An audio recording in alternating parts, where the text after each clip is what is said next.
Ever wonder how people really disappear online? And I'm not talking about just clearing your browser history. Today, we're diving into the techniques the real pros, cybersecurity investigators, and ethical hackers use to become total ghosts during their most critical operations. So let's peel back those layers. For these folks, this isn't just about privacy, it's about survival. Seriously, just picture it. You're an investigator deep on the dark web, tracking a criminal syndicate. One wrong click, just one tiny mistake, and boom, your real identity is blown. Mission's over. Or even worse, you suddenly become their next target. Anonymity isn't a luxury, it's literally their only defense. So, how do they actually pull this off? How do they build this shield of invisibility? Well, it all starts with two fundamental tools you've probably heard of, TOR and VPNs. But here's the thing.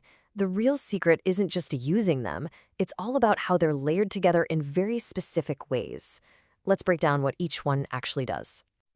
Okay, so at their core, these tools are completely different beasts. A VPN, think of it like a secure private tunnel from your computer to one single server. It's great for privacy. TOR, on the other hand, is all about pure anonymity. It's a massive, decentralized network that bounces your connection all over the globe through a bunch of volunteer computers, wrapping your data in layers of encryption, kind of like an onion. So one gives you a direct, secure path, the other a wild, chaotic, and pretty much untraceable journey. All right, so how do the pros combine these? Well, the first and probably most common strategy is what's called VPN before TOR. This is kind of the bread and butter technique for investigators, especially when they're doing something called OSINT, or open source intelligence, which is basically just digging up information from publicly available sources. Let's walk through this. First, you connect to your VPN. Right away, all your traffic is encrypted and your real IP address is hidden from your internet service provider. Now, from inside that safe VPN tunnel, then you connect to the TOR network. Your data starts bouncing all over the place, and by the time it gets where it's going, well, tracing it back to you is next to impossible. But like anything in security, there's always a trade-off, right? The biggest win here is that your ISP has no idea you're using TOR, which can sometimes look like a red flag. The downside, you have to put a lot of trust in your VPN provider because they can see your real IP address. This is exactly why any professional using this method for something like OSINT research demands a VPN with a strict, rock-solid, no logs policy. No exceptions.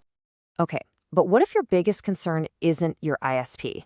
What if you're more worried about what happens at the very end of that connection chain? That brings us to method 2, TOR before VPN. This is a much more specialized setup for when the operational needs are totally different. And here, we're flipping the whole thing on its head. You connect to TOR first, so your traffic is completely anonymous before it ever even gets to the VPN. After bouncing all around the TOR network, your traffic then pops out to your VPN server, which acts as the final, more trustworthy exit point to the internet. And this is where you see the huge strategic difference. The big win here is protection from malicious TOR exit nodes. See, your traffic is still inside that VPN tunnel when it leaves TOR, so a compromised exit node can't spy on what you're doing. The downside is obvious, though. Your ISP can see you're connecting to TOR. This is the go-to setup for deep, undercover work, like analyzing a dark web marketplace where you just can't trust the infrastructure.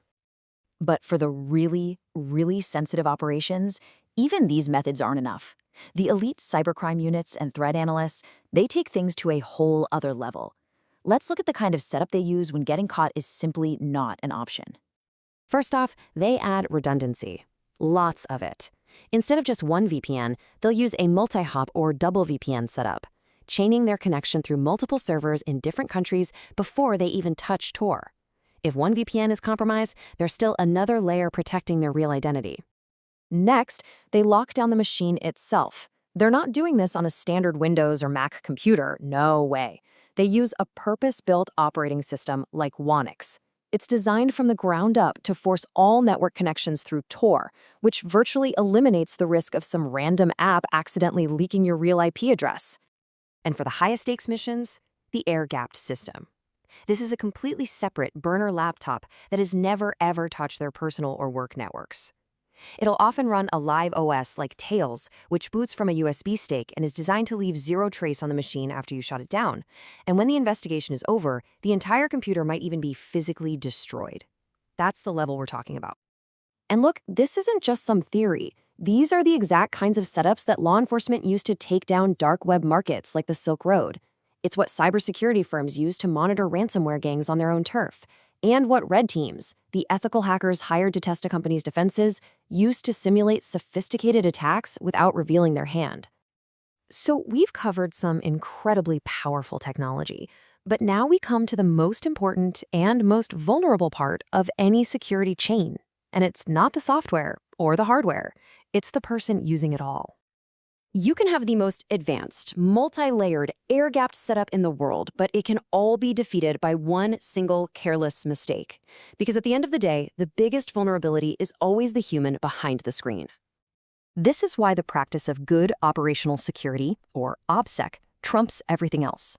If, from behind your wall of anonymity, you log into a personal email account, or you use a familiar username you've used before, you've just connected the dots for anyone who might be watching. You've just broken your own cover.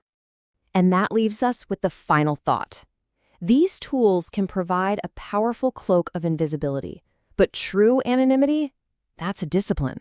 It's not just about the software you run, it's about every single action you take. Your tools can be anonymous, sure, but the real question is, are your actions?